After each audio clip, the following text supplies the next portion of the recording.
Let me first go with the Jamie. And it starts from the farming to some extent. What solutions are there today? I think first of all, I mean, there are many solutions. Just to kind of give everybody an overview, I represent Vertical Future. I'm founder and CEO.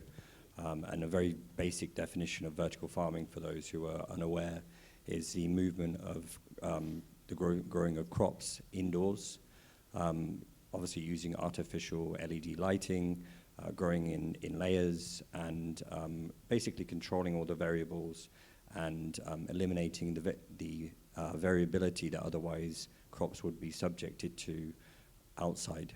Far more water efficient. The energy efficient point is obviously something that we'll be discussing.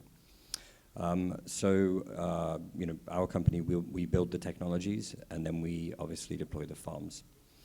The issue, I think, with our industry in particular, is that we're not addressing, and following on from previous comments, the protein problem.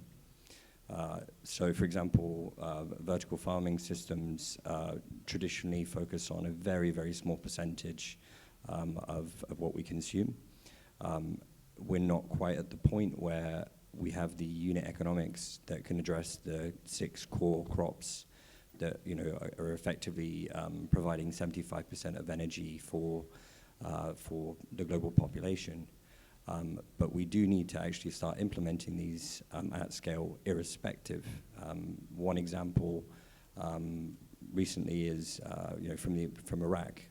By 2040, they're going to be completely out of water, and that's feeding 99% of the population.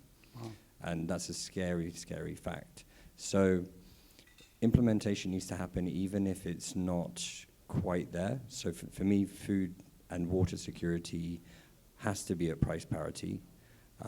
We have to not think about just the top 1% or 5% of the population. We need to be thinking about everyone.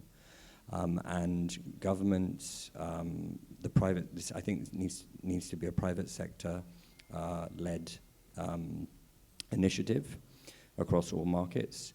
But for this region, vertical farming it has to be implemented, because this region, you have the most acute issues, and they're only going to get worse with respect to climate change. In other regions around the world, the US and other places, they're using vertical farming for different purposes, whereas here it's definitely a necessity.